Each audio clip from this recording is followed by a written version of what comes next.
I'm Priscilla Barrera with the Investing News Network, and here with me today it's Chloe Holzinger, Senior Research Associate at Lux Research. Chloe, thank you so much for joining us today. Thank you for having me. All right, so we're here at the Lithium Supply and Markets Conference in Chile. We talked last year. Can you let us know a bit about the main changes you've seen in the battery space since last year? Sure. I think the biggest change that we've seen is automotive OEMs fully committing to battery electric vehicles and their electrification strategies. So I think earlier this week, Toyota announced a pretty big shift in accelerating their their electrification strategy by 5 years, whereas historically they had been focused on fuel cell electric vehicles. We've also seen automotive startup Rivian receive hundreds of millions of dollars in investments from Ford and Amazon, which could both be eyeing the company for acquisition. So momentum is picking up in this space. All right, and in terms of innovations and changes in battery technology, in lithium-ion batteries, were there some innovations that you expected to take off last year that didn't, or that they're evolving at a slower pace? And which ones would you say are on track to disrupt the sector? Yeah, so I think we all expected NMC 811 to be adopted a bit more quickly than it has been. And there are lots of difficulties with commercializing 811. It's a less stable material, it's more reactive and more difficult to handle, and it also requires some kinds of surface coatings like aluminum oxides that are in themselves challenges to commercialize. SK Innovation and LG Chem both expected to start mass producing 811 last year. And late last year, they both announced that they'd be pushing that off until 2019. So we expect late 2019, early 2020 for mass production of 811. All right, and are there any other that are on track to be implemented in this space? Yes. So silicon anodes are actually steadily increasing in terms of percent silicon loading in the graphite anodes.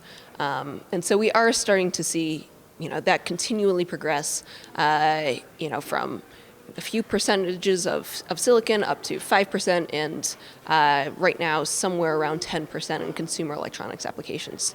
So that's continuing as expected, but has little real impact on the lithium industry. And looking at these lithium-ion battery developers, right, what would be some of the main challenges they have when developing these new technologies? Yeah, so I think the biggest challenge is making their materials drop-in solutions. So battery materials can't be developed in a vacuum. If you're just working by yourself in a lab without actually talking to industry players, your material just is never going to get incorporated into anything. So being able to work with incumbents, work with cathode producers and upstream suppliers and cell manufacturers as well as automakers is really, really, really key for battery startups. All right, and yesterday you were giving a presentation and you were talking about some of the things that could happen if we saw a price spike in nickel, lithium, cobalt. Can you briefly share a little bit about that with our audience and what could be the consequences of a price spike? Yeah, so in the event of a price spike, this would impact the various cathode chemistries that are really most cost-effective for automakers.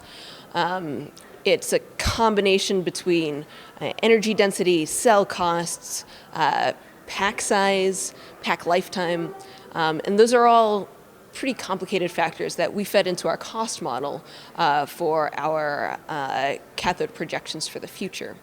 And for the various different commodity price spikes, we've seen shifts in what cathode chemistries we would expect automakers to adopt. So I think the most striking example is in our nickel nickel price spike scenario, in which case we saw LFP being used much more strongly in the passenger electric vehicle segment. All right, and last year we talked a lot about solid-state batteries, which seem to be a main topic here again. Can you let us know what challenges remain in the development of solid-state batteries and what has advanced since last year? Sure. So solid-state batteries are still very much in the research phase. electrolyte developers are still continuing on with their research and development. I think one of the key areas for improvement moving forward is going to be on the developing of the metallic lithium anodes, which various groups have been working towards for many decades at this point, and they're just, with the dendrites concerns and short circuiting, it's just a very difficult material to commercialize. There are a few startups that are really making strong advancements in this space. Poly Plus Battery and Scion Power are really the two that come to mind for us. But there really aren't that many startups. There aren't that many large corporations making announcements on breakthroughs in metallic lithium anodes. So that's really the space that I will be watching for the next couple of years. All right, and my final question for you today, for the investors that are watching us, any other companies they should keep an eye on, or any other factors that could impact the development of new lithium-ion batteries or chemistries? Yeah, I think the most exciting area for me is that we're starting to see increased innovations targeting the upstream lithium sector, like Lilac Solutions. And those technologies are going to be really key for the lithium industry to further innovate and accelerate their processes to address future battery demand. So I expect to see more companies like Lilac targeting this sector and trying to help the lithium industry innovate more towards commercializing less conventional resources. All right, Chloe, thank you so much for joining us today. Thank you so much for having me. All right, once again, I'm Priscilla Barrera with the Investing News Network, and here with me today is Chloe Holzinger, Senior Research Associate at Lux Research.